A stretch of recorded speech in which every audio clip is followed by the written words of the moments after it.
All right, guys, welcome back to AuddyHotties. It's just me and McKenna this week, no guests.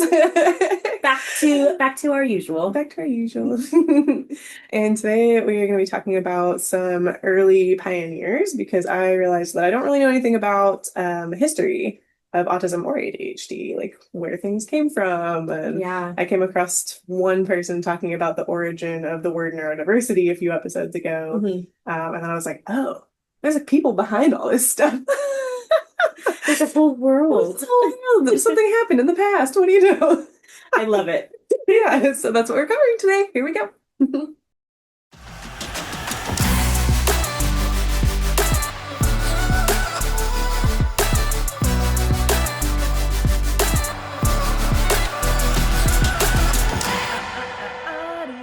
Hotties. Yeah, welcome to the Audie Hottie podcast. Here we are. All right, guys, I'm Bree, I'm McKenna. and welcome back to AuddyHotties for a history lesson today. We love history. So any updates that you wanted to talk about first? We're full-fledged summer. Mm-hmm. Full-fledged into summer. How you doing with the heat? Not great. I think that I've cured my POTS and then the heat comes around and then I'm like, oh no, I definitely still have this full force. So it's interesting how it's been popping up though, because I feel like I've been managing it pretty well with lots of hydration, lots of electrolytes, and it's still doesn't help always. But I think it's because I'm also pushing myself, which is fine. It's Yeah, fun. It's because fun you to want to do challenge. all the things in your couple months off. I want to do all the things. And I don't know if I've said this on the podcast. I know I've talked about it in real life a lot, but last summer I was in so much pain and in heaps of sadness and whatnot. So I feel like this summer I feel a lot more relief in participating in my life. And I think it's because of the meds that I'm on right now, but I feel like they've just kind of given me bits of my life back, and there's still parameters to work in, like the pots. But all in all, I've been able to enjoy the summer, and that's been such a gift. And what I did not expect that at all for this summer. So Aw. it's kind of an update. With your medication, do you have any that interact with the sun badly? Because I know there's some that can make you extra sensitive or I'm just on the GLP-1 right now. I'm off of the guanfacine. I'm off of any SSRIs. So, um, I don't know if it interacts with the sun. I don't think it does. But good question. I think I'm just sensitive to the heat. But I have noticed that going just swimming, just being by water and swimming is so relieving. It can give me so much more time outside in the sun. I was at the Selwood waterfront the other day, which was so gross and people Oh are no. so annoying and because I've been very lucky to have found some other rivers that are more hidden in the area, and I've had friends show me hidden spots and Yeah, that public park situation. yeah. It's in the middle. And it's also the Willamette River, so it's just Yeah. I don't know. Now that I've seen the crystal clear creeks, I'm like, this is nasty.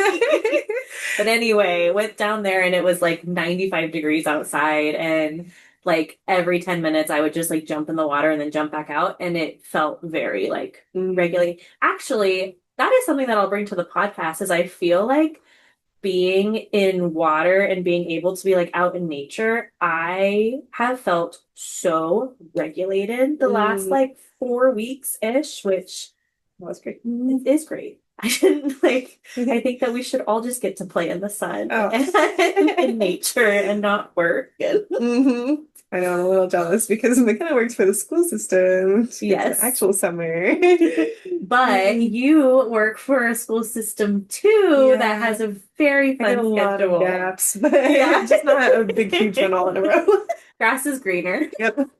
Yeah. But yeah, this is my first true summer I've had since I was probably in college. Yeah. It's just between working odd end jobs and stuff. I'm really not doing anything this summer. So it's been a really nice gift to myself is all I'm gonna say. Mm. Feel very lucky. Yeah. Yeah. What I about feel you? like I don't know. I feel like I've had the opposite problem where I haven't gotten to get out very much this summer. It's like things getting canceled. I've actually gotten sick several times, which like I'm not someone that gets sick. I've taken off like in the past, like maybe one sick day a year or something like that. And this year I've taken like three or four from like true like fever sick, Yeah. like actually for real. Which reminds me I was gonna talk about it because I went to a friend's birthday party Mhm. and pushed myself a little too hard, not realizing that I was, of course. And then, It's yeah, I was just gonna talk about like my recovery from that because I got home and literally just like collapsed completely. Like I hadn't in a whoa. long time pushed myself Yeah. too far like that. Um, and I'm also like still pretty new to my diagnosis. Like it's only a Yeah. couple years in, so I'm still trying to figure out like what is too far. And like Hmm. just before that, I had been traveling, so I hadn't already come down from the tired of the traveling. Yeah. So anyways, I like full weighted blanket, headphones on. Like I looked up some new queer EDM artists, Fine. and it was like just like EDM helped me like feel like really Yeah. calm and regulated. So I was like listening to that only in headphones and just like totally dead for like 3 hours. Yep. And then I finally like got back up and was like, guess I'll make myself some like late night dinner. Yeah. Guess I'll get back to real life. Yeah. Maybe. Yeah. Again. And then I had like fever dreams overnight and woke up with Yeah. complete sickness the next day. It only lasted like 5 hours, but I was Still. like completely sick. And it was just, So like, weird. yeah, I was talking to one of my partners about it, and he was like, so you like actually got like sick from like overstimulation? It's like, yeah, it's kind of crazy. I haven't done it to myself in a long time, but Yeah. I found the line again. So, Well, it makes mhm. sense if your body's just kind of like over it and has Yeah. like a letdown immune wise, like it just makes sense to get Mhm. sick. Yep. Sorry that happened. Yeah. Like I feel like it's because it hasn't happened in a long time, it's Yeah. probably a good sign that I am finding like that regulation point where I'm not pushing myself like that too often Yeah. because I haven't experienced it in a while. Right. But I feel like I did experience it a lot when I was like working too many hours per week and in a Yeah. much higher stress job and Yeah. yeah, felt like sicky a lot. I mean, it really is interesting. The more you have on your plate, it just feels like your body just gives out in one way or another, where whether it's like being sick or being tired or like allergies flaring up or headaches. I don't know. I feel like there must be a connection. Yeah. It makes sense. But I'm sorry that that's happening right now because that No, thanks. Yeah. sucks. Yeah, yeah, and it's made it where like I end up canceling other like summer Yeah. plans or like not doing anything. Like I've barely gotten out on my paddleboard. Yeah. Like You that, have a paddleboard? I have a paddleboard. Oh my God. You knew that because I was waiting Well, for you to get I a don't kayak, and then because when you got a kayak, I was like, "Yay, we have to go out!" And then we have not gone out at all. okay, but like when what was that last summer? Yeah, Yeah. yeah. That's Because why. you got your kayak, but then you didn't have a life vest or a Yep. paddle. So I was waiting for this summer.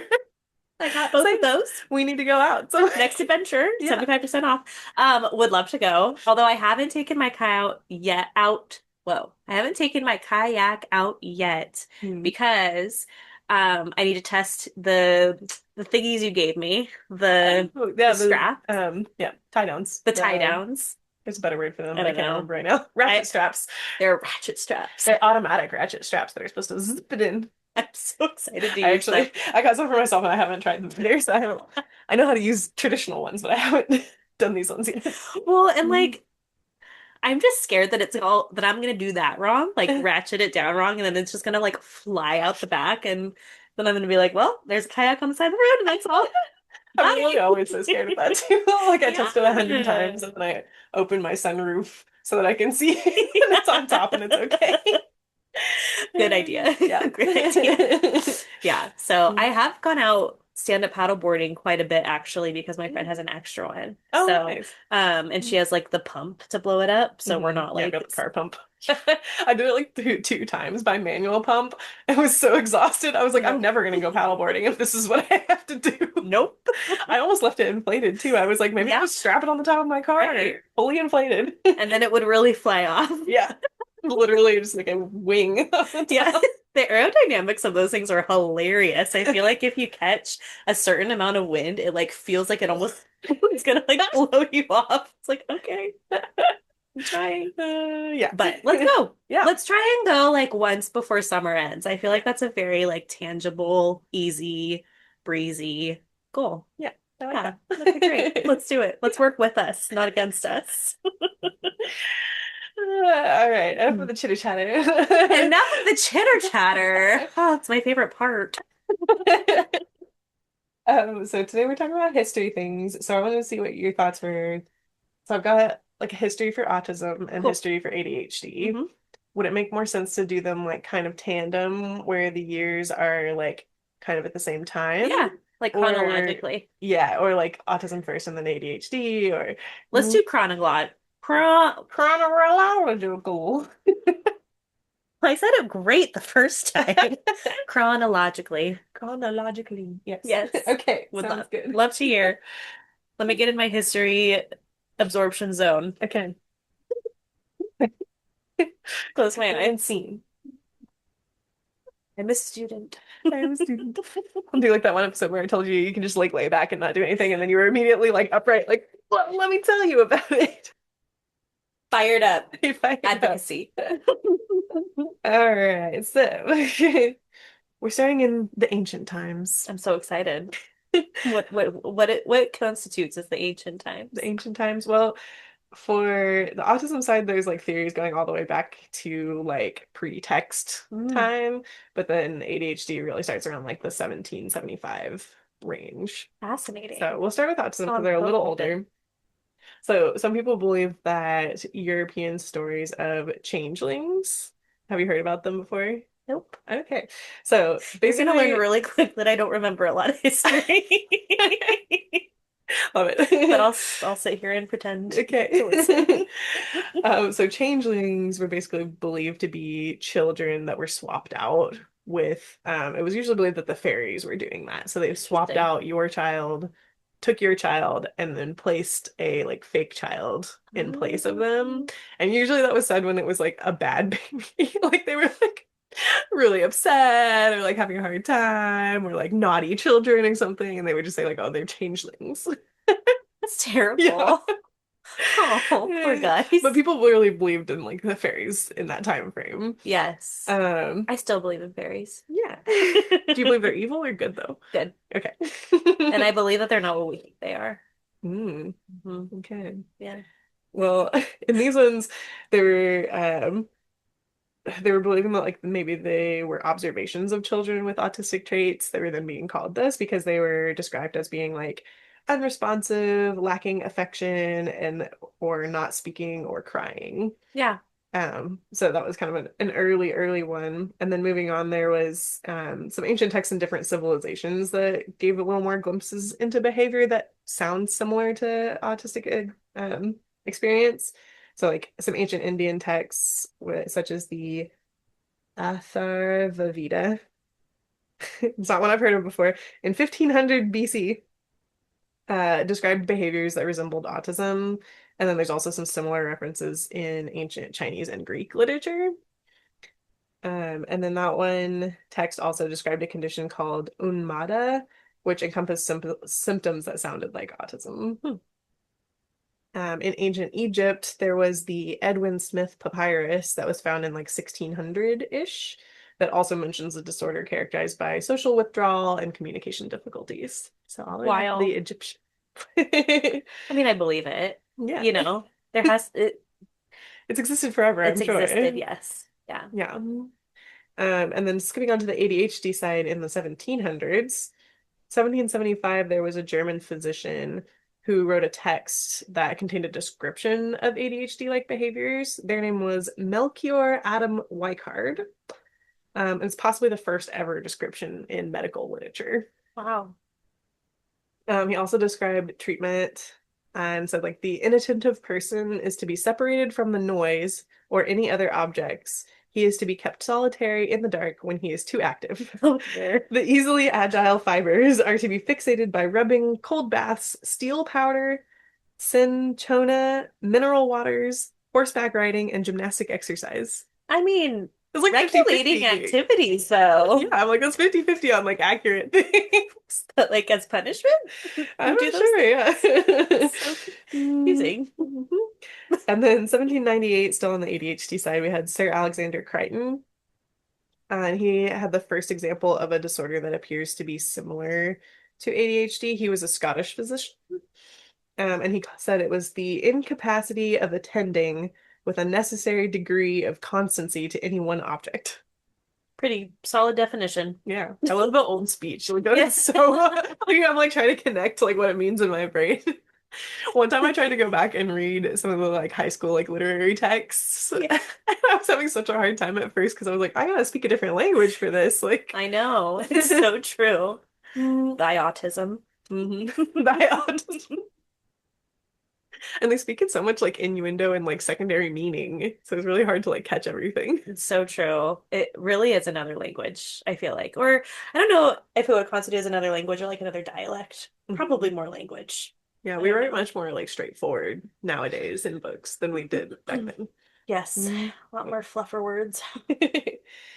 Okay, and then moving on to 1844, still on ADHD.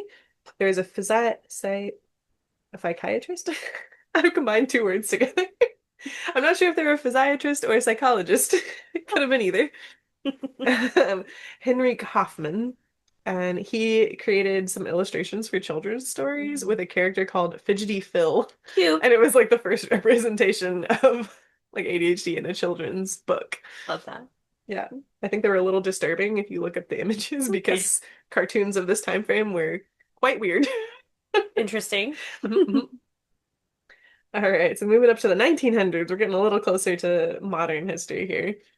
In 1902, Sir George Frederick Still um, put out a series of lectures called the Goldstonian Lectures, and they were the scientific starting point for the history of ADHD. It was basically like a series of lectures that he gave to the Royal College of Physicians about what he described as like abnormal physical conditions in children, Hmm. and ADHD was one of those things.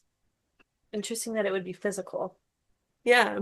Yeah. I don't know if it was supposed to be about like the maybe he was looking more at the traits of like movement and stuff Yeah. around it versus like the thinking Sure. pattern.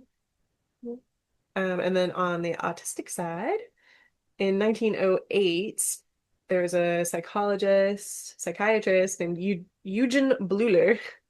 Bleuler. He coined the term schizophrenia. And then he first used the term autism as well, but he was using it to describe a schizophrenic patient who had withdrawn into their own world. Interesting. And he kind of brought it from the Greek word Hmm. autos, meaning self, and then turned that into autism. Hmm. And then he also said it was to describe a morbid self-admiration and withdrawal within the self, which is Wait, say that interesting. again. A morbid self-admiration Yeah. and withdrawal into the self. Weird. Yeah. So I'm wondering if that was like, I don't know, like him seeing people like overthinking their own like things going on. Like, I don't know. Or maybe it was just because he Morbidly. saw them morbidly.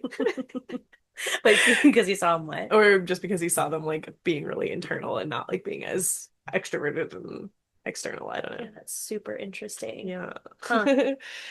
But same themes of like retreating into oneself. Yeah, withdrawal from reality, detachment Yeah. from others. And again, this is like he's using it almost more like a symptom within Yep. schizophrenia, more so than a unique condition. Sure. And then he was super controversial, which of course most of these people are going to be because he was Yeah. racist, sanist, and ableist, as well as um he implemented some eugenic practices in psychiatry. So not a great person. That's great. Skipping forward to 1921. Big skip forward. It's like Yeah. 200 years, Oh no, right? 1908 to 1921. So we're like going like 15 So the forward. 1700s. We moved on forward to more modern times. There was a person named Grania Sukareva, who was a Soviet child psychiatrist and the first psychiatrist to identify and pathologize autism. Um, she founded a school, and it was one of the first of many throughout her career. And she named it the Psycho-Neurological and Pedagogical Sanatorium School of the Institute of Physical Training and Medical Pedology for a children's school. Wow. What do you think they said for where they went to school? There had to be some sort of Had acronym. to be something shorter. Or it's going to school. So it says at the sanatorium school, Sukareva, she conducted groundbreaking research on autism through the children there. It was mostly through clinical observations of the students in her care. And then it kind of served as the foundation of her seminal 1925 publication, which was released in Russian in 1925. And she was the first person in history to detail autistic traits in children. Um, and then it's slowly been translated. So in 1926, it was translated into German, and not until 1996 was it translated into English, Yeah. by a lady named Sula Wolf. And then, since the 1996 range, that has like really taken off as being like more understanding of autism from her work. But it's interesting that there was like a 70-year gap between like initial publication and translation to English. Mm. I mean, I think there's reasons for that. Yeah. Like erasure and Mm. eugenics and Yeah. stuff. Uh, But it is really interesting that there was such a big gap, especially when I feel like there was so much of a boom of medical research but it is interesting because I feel like colleges have been around for hundreds of years and like mhm. education has been around for since Socrates, which I don't Yeah. know when the fuck he roamed the earth.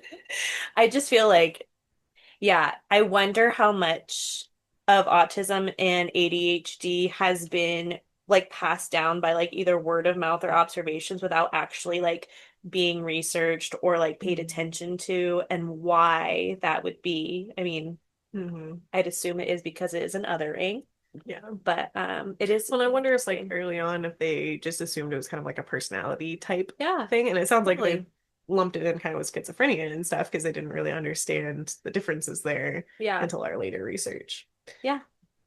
So basically in her work, she was studying the syndrome in six young boys. And she Of course. detailed behaviors, of course, started with the boys at the beginning, even though it's a female researcher, which I thought was kind of Continued cool for on. that That long is ago. cool.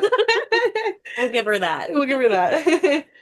But she detailed behaviors that she identified as schizoid psychopathy, psychopathy, probably saying that wrong. Okay. She That's okay. expanded she expanded on those discoveries further in 26 with the publication of a second work with the manifestation of autism in younger girls. And given that like relatively little research had been conducted in autistic women and girls, that this was still like considered one of the very first like Yeah. works to include us. Skip back over to ADHD for a second. So that was in like the 1920s. And then now we've got in the 1930s, Franz Kramer and Hans Pollnow were describing further ADHD things, and that's when we got the first descriptions of like excess movement in the body. So they described it as a hyperkinetic disease of infancy, which is interesting. It showed like the most characteristic symptom of affected children was a marked motor restlessness. And then expanding on that in 37, Charles Bradley had the first treatment for hyperactivity. Hmm. And that was reporting a positive effect of stimulant medication in children with various behavior disorders. Okay. So now we're getting our first like medication treatment. So there is stuff going on within these 70 years. It's not, we were Yeah. talking about like that article being translated to English. Yeah. Okay. Yeah. I'm gonna revoke what I said. There's still things happening. There's still We just things haven't gotten happening. like the founding things haven't been Yeah. translated to, Okay. yeah. And now we're on the ADHD side Got too. it. So 30s is about the first time that we had medication treatment for ADHD. Interesting. Yeah, Okay. and they had benzodrine was the first thing that they tried. Hmm.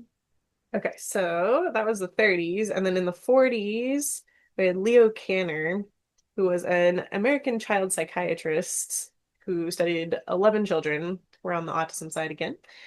These children had features of difficulties in social interactions, difficulty adapting to changes in their routines, good memory, sensitivity to stimuli, resistance and allergies to food, good intellectual potential, echolalia or propensity to repeat words of the speaker, and difficulties in spontaneous activity. This specific pattern of abnormal behavior that he first described was also known at that time as early infantile autism. Um, he didn't make any kind of estimate of the possible number of people with this condition, but he thought it was rare at that time. Yeah. So then right after him, we get Hans Asperger. So this is the biggest name that everybody's going to kind Hmm. of know in relation, and we all know that he's not good. Hmm. But Remind us why he's not good. I will at the end. Okay, great. Cool. Perfect. So he was an Austrian physician. He published a definition of autistic psychopathy in 1944 that resembled the definition published earlier by Grudnia. So he's kind of like expanding on her work, which is interesting because we don't know her name at all. Yeah. Um, he basically studied a group of children. They resembled Kanner's descriptions, but the children that he studied didn't have echolalia as a linguistic problem and spoke more like grown-ups. He also mentioned that many of the children were clumsy and different from other children in terms of fine motor skills. So that was 1944, and his work wasn't translated until the 1980s. Hmm. So we still also didn't have his work really in English until a little bit later too. Interesting. So the problem with him is that he worked with the Nazis during the Holocaust, and his abhorrent descriptions of some autistic children as being less worthwhile than others, yep, led to dozens of children being sent to a Nazi clinic, which we all know is not good. Cool. So, yeah, that's why we don't like him and we don't use that term Yeah. as much anymore. Some people still use it, but Some it's people do outdated. to identify, but Mm. yeah. Yep. So yeah, don't want that. But his work was really like the foundational work along with Kanner Hmm. and Grenier. And then around the same time, just after that in the 1950s, we had a little bit more ADHD knowledge. Maurice Laufer and Eric Dinhoff studied hyperactive children who lived in the Emma Pendleton Bradley home. I'm not sure where it is. They were studying hyperactive children who were thought to have had like minimal brain damage, and that was why they acted the way that they acted. But then they found from that group of children that only a third of those kids actually had any brain damage. Um, and they created another diagnosis called hyperkinetic impulse disorder. So that's kind of like our controlling our impulses, Yeah. sounds like. That applied to a lot more children than the minimal brain damage thing that they thought. Hmm. So they were calling this hyperkinetic impulse disorder a brain dysfunction instead of damage because they weren't finding like structural changes. Yeah, the ADHD ones are so interesting because they kind of like bounce all over the place between people being like, well, maybe it's this, well, maybe it's that. True to Ooh. disorder. Yeah. That is so interesting, though. Yeah. And then moving into the 60s for autism, there was someone named Bruno Bettelheim and Bernard Rimland. They studied the effect of therapy sessions with children that they called autistic. Because at this point, we still don't have something that's like autism. Right. Like, there is nobody's defined something for sure. They've just said like, here's an infantile kind of version of it. Here's something that might be related to schizophrenia. But we're not really sure that it's a thing. Mm. So he claimed that the problem for the children was coldness of the mothers. Oh, So let's go to blaming it on the parents. okay. Uh-huh. He separated the kids from their parents, and then tried to basically hypothesize that they had frigid mothers Oh, was no. the thing. Yeah. And then Bernard, the one of those two, he was a psychologist and was a parent of a child with autism, and he actually disagreed with the first guy, Bruno. He didn't think that the cause of his son's autism was due to either he or his wife's parenting skills. Yeah. Yay, representation of people who are actually parents. Sure. Well, can I interject really quick Mhm. and just say maybe the moms were autistic as well, Right. and those traits came across as frigid back in that day because there wasn't language or information about like how they parented. Yeah, Yeah. definitely could have been. And so this guy Bernard, he published Infantile Autism, the Syndrome and Its Implications for a Neural Theory of Behavior. And so he kind of went at it from more of the like what's going on physiologically side than his co-part that he was against, Bruno, who looked at it more as a raising the nurture side. All right. Then we get into the 60s where things get wild. Of course they do. In 65, we have Ole Ivar Lovaas, who was considered the pioneer of ABA therapy. So he was a Norwegian American clinical psychologist and a professor at the University of California, Los Angeles. He's most well known for his research on what we now call ABA, applied behavior analysis, to teach autistic children through prompts, modeling, and positive reinforcement. His application of the science was also noted for its use of aversives, so punishment, to reduce undesired behavior, which I Hmm. believe is the source of ABA being so, yeah, controversial now. Yeah. Um, Again, he's another one that we don't like. He co-authored a study with George Rikers in 1974, where they attempted to modify the behavior of feminine male children through the use of rewards and punishment with the goal of preventing them from becoming adult transsexuals.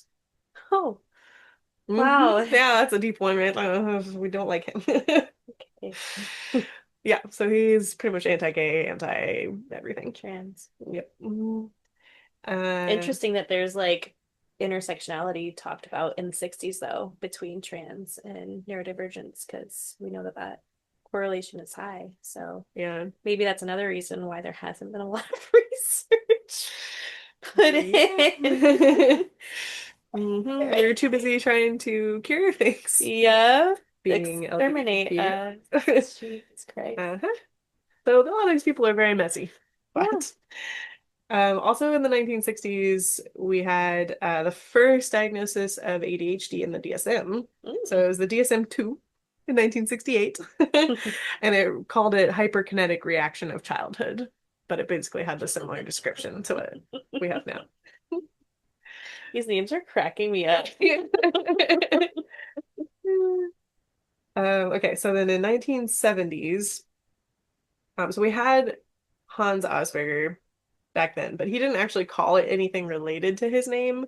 So this lady, Lorna Wing, in the 70s actually used the term Asperger syndrome, Hmm. basically based on that she was reading his research papers and was saying Yeah. like he kind of coined this syndrome, Hmm. so I'm going to name it after him. That was when it was kind of introduced to the field of autism research. And then in 1992, it was included as an official diagnostic term with its inclusion in the 10th edition, the ICD-10. So, oh, and it was included in the DSM-4 as well, the next one we were on. Mm.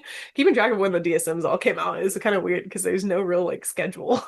It's I not like literally didn't know that DSM-5 meant it was the fifth the fifth version. edition. Yeah, I just thought it was like, I don't know, I part don't of the know. title. Yeah. Nope, they went in the order of numbers. Okay. So then it was usually used officially as a diagnostic term in both the ICD-10 and in the DSM-4 in America. So then that helped bring Asperger's work and the concept of the syndrome to the attention of more of the English speaking community, because now we've got that translation of it to English. We've got someone using the name as part of it.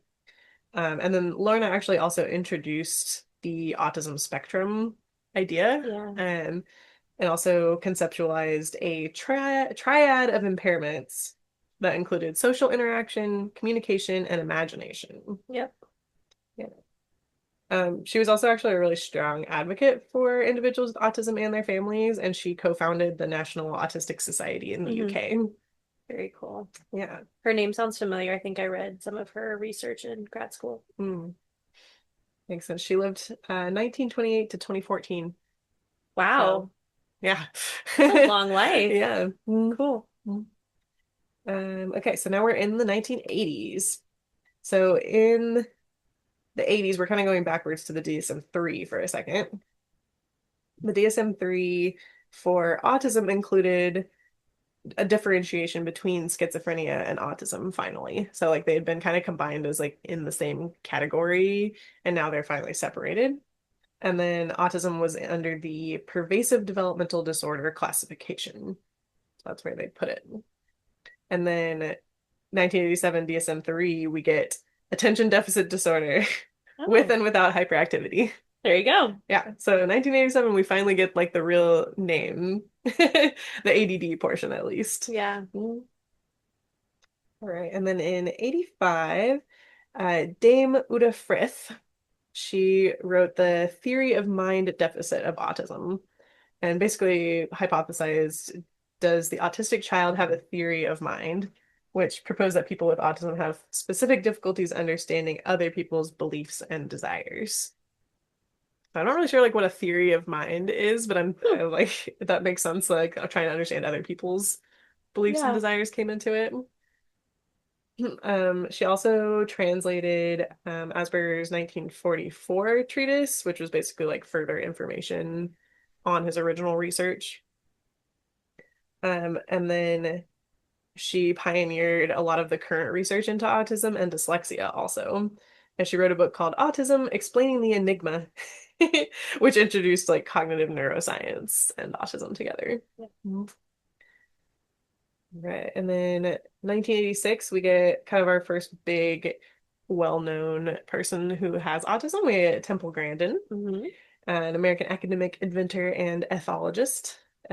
She was basically one of the first people to disclose her diagnosis and then to document the insights that she had gained from her diagnosis and her personal experiences with autism. Hmm. And I don't know how many total books she has. There's so many. Yeah.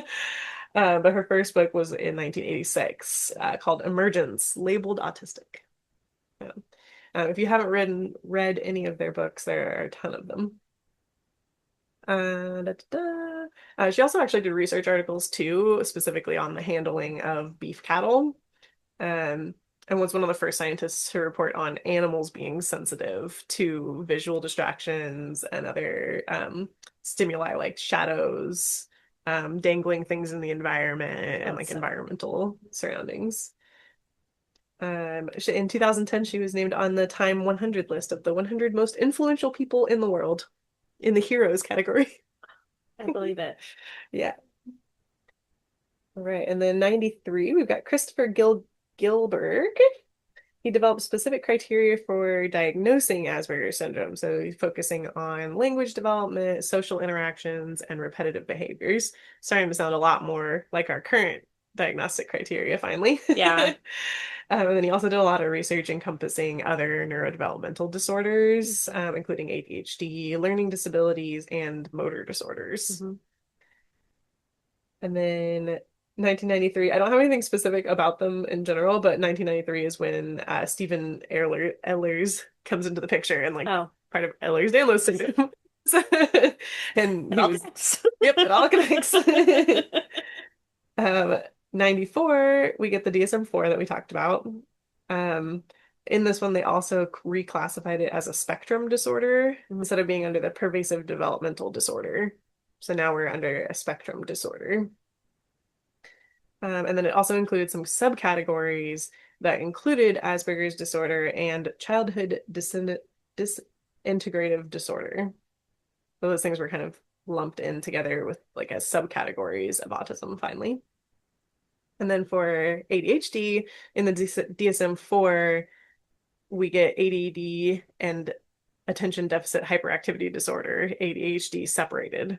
So now they're two different things.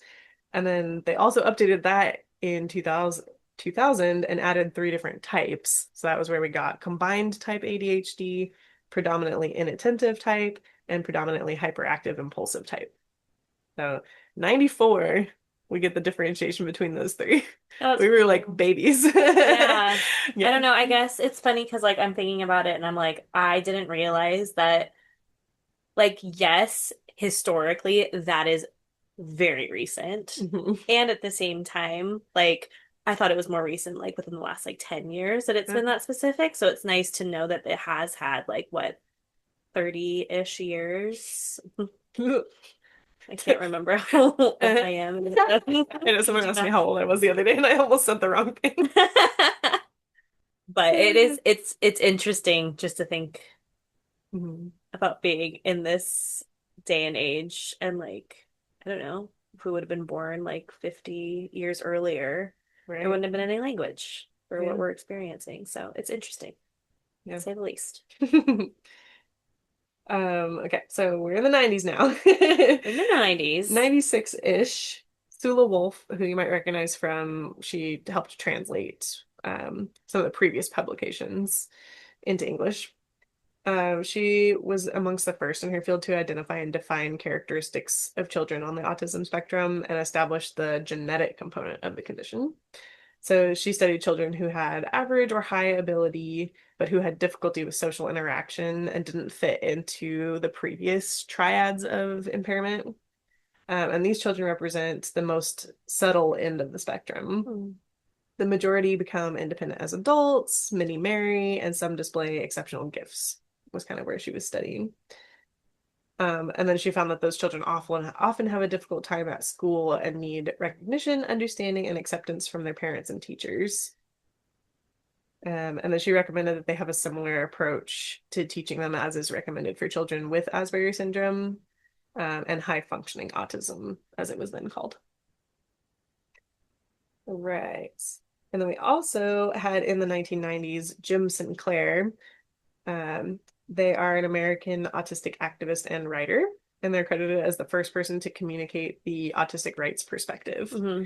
In the early 90s, Sinclair frequently participated in autism conferences led by like parent-centric organizations and found them to be overwhelmingly hostile from both sensory and emotional standpoints. Yeah. So in 92, he co-founded the Autism Network International, along with Donna Williams and Zania Grant. And it's an organization, at that time at least, that publishes newsletters written by and for autistic people. He was also an advocate for the anti-cure position on autism, arguing that autism is an integral part of a person's identity and should not be cured. Hmm. Yeah. The newsletter that ANI, Autism Network International, they published their first newsletter called Our Voice and distributed online in 1992, which I was like, online, 1992. Like, how many people are getting their news online at this point? I don't know. But Was the internet even around in 1992? I don't know. That's what I'm like confused about. Wait, Uh, does it say it was published online?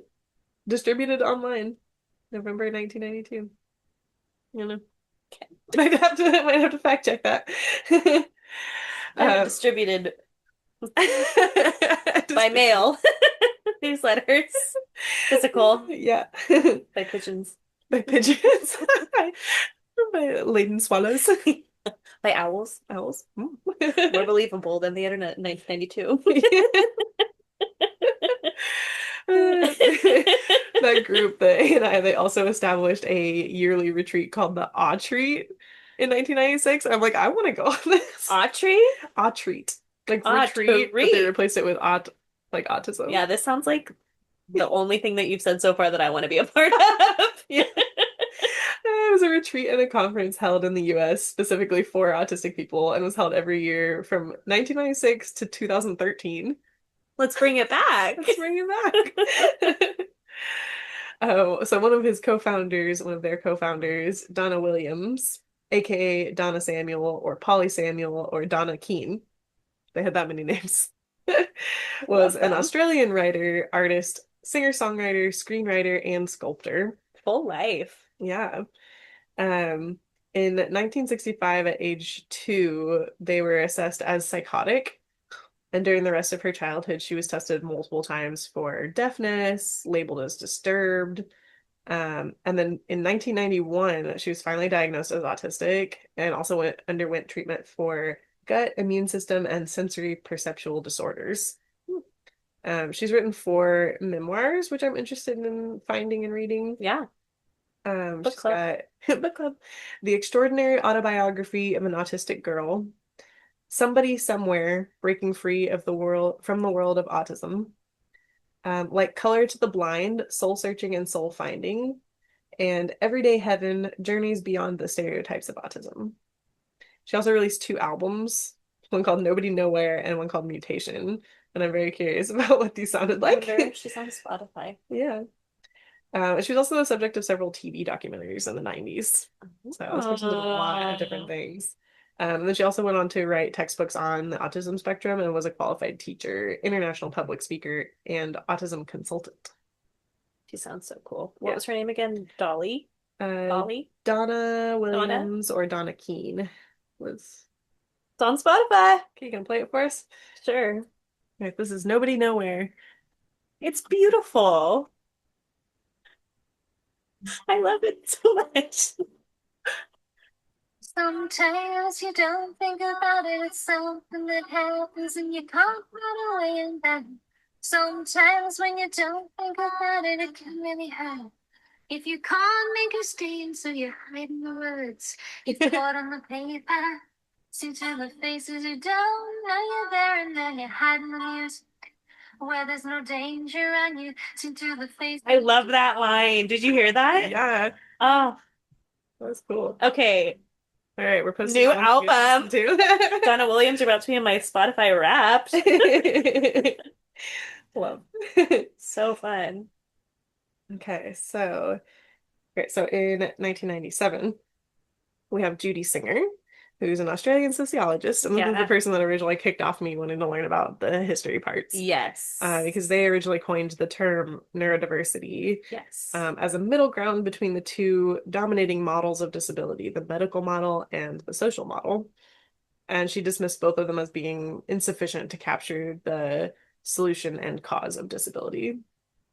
Singer's daughter was actually diagnosed with Asperger's syndrome, and Singer has described herself as likely somewhere on the autism spectrum. In Australia, she created ASPAR, a group to support families of autistic people. And in 2016, she published the book Neurodiversity, The Birth of an Idea. Um, Around that same time, there was an American writer named Harvey Bloom, who popularized the use of the term neurodiversity. So basically, like the two of them not necessarily worked together, but like kind of got together in like the idea, and he kind of spread it more.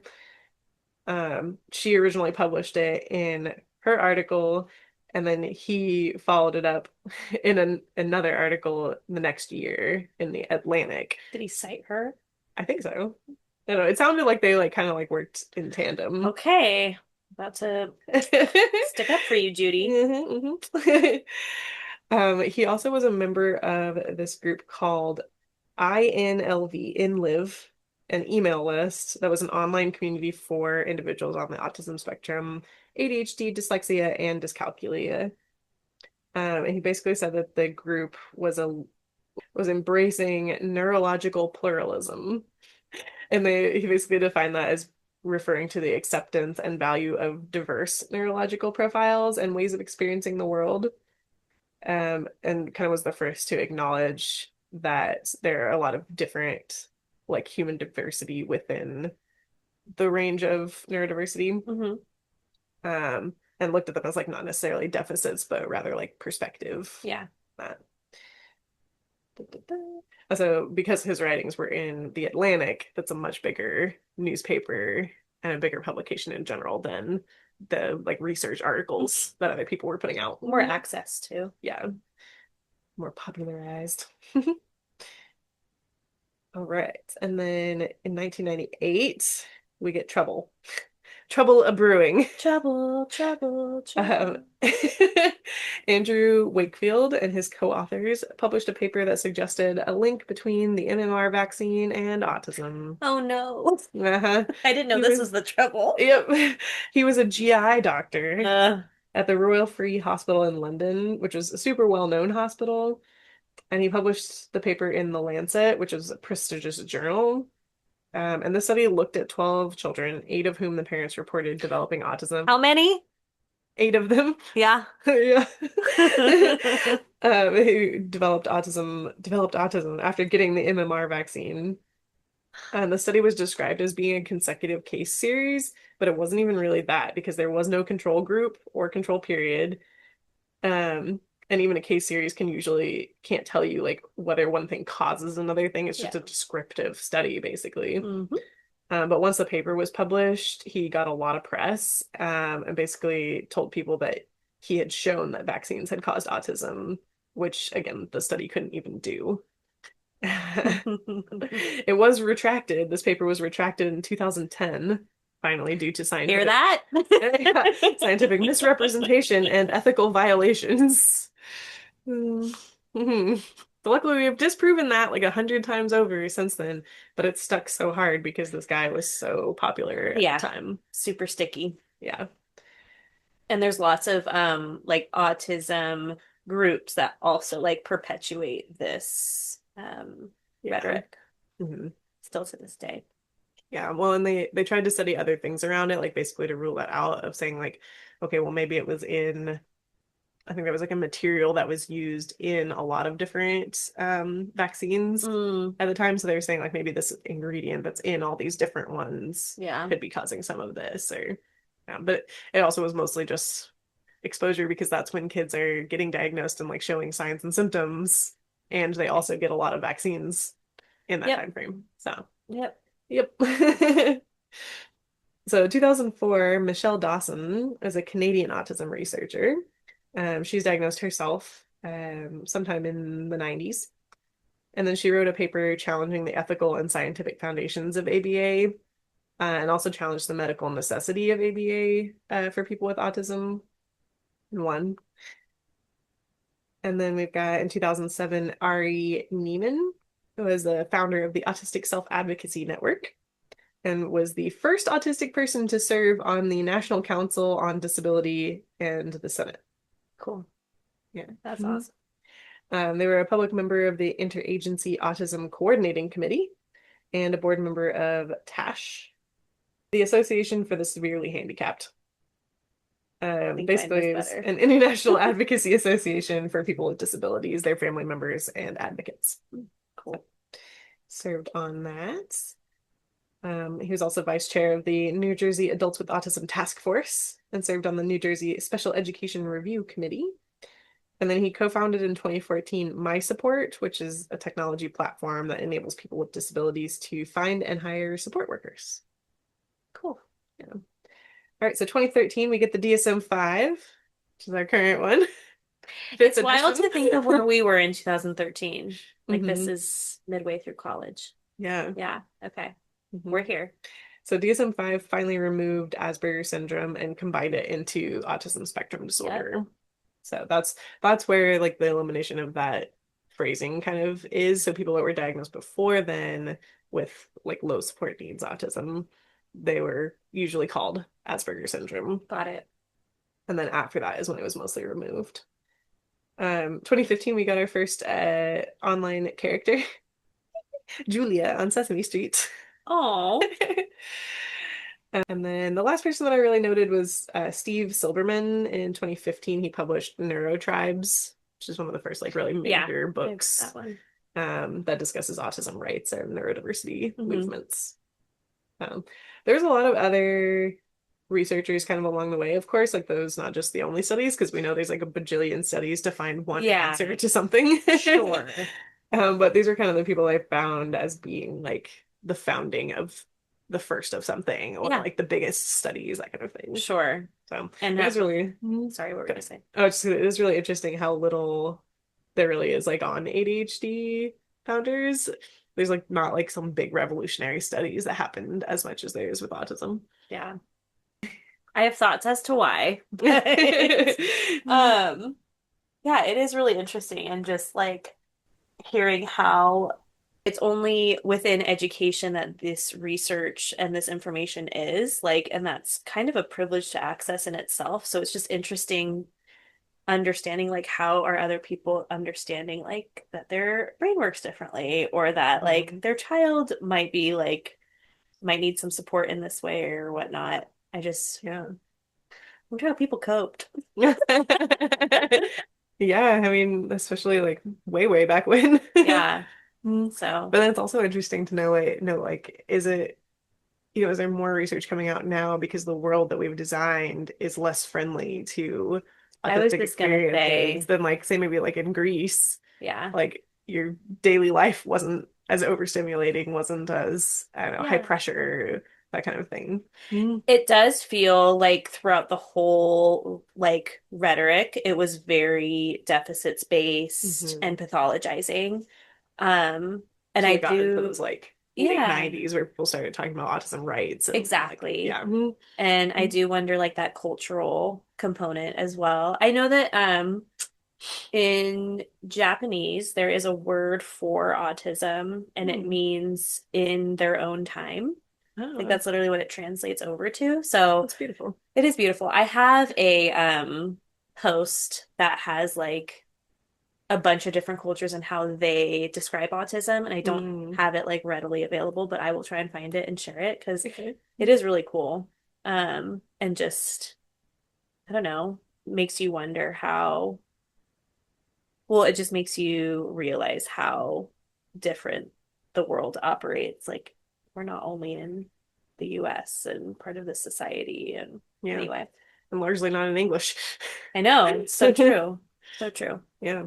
So, As I was going, I was like starting to add in all the different like societies and stuff, and then mhm. realized that that was so much, like Oh my gosh, yeah. so many different groups. So that might be what I eventually do is like all the different organizations and kind of like Mhm. where they fall. Yeah, But that'd be really cool. Yeah. I just hope you learned something about our history Yeah, and thank where some of you. the words come from. That And was I mean, it was really, I think too, it's important to learn about like not only the history, but like, you know, Hans Asperger, why he's problematic and Yeah, because I feel like a lot of people don't necessarily know that. Like they may mhm. have heard like, oh, we don't use that anymore, but they may Yeah, be like, why? yeah. Like, So yeah. cool. Thank you. All right. Anyways, guys, that's all I have for you this week. So I think that's good. Yeah, That's great. that's great. All right, be I have like unapologetically. 10 fidgets with me right now. We're gonna just piling them all together. Sorry to interrupt you. I What just did had you one. say? Oh, I was just gonna say, be unapologetically you this week find your joy. and know your history. Bye, Hotties. Bye.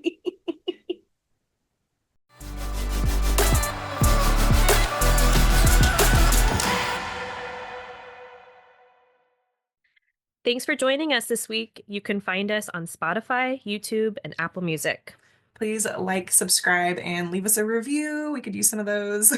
If you want to get pictures that go along with our episodes and follow along, join us on Instagram and TikTok. Thanks, Hottieessss.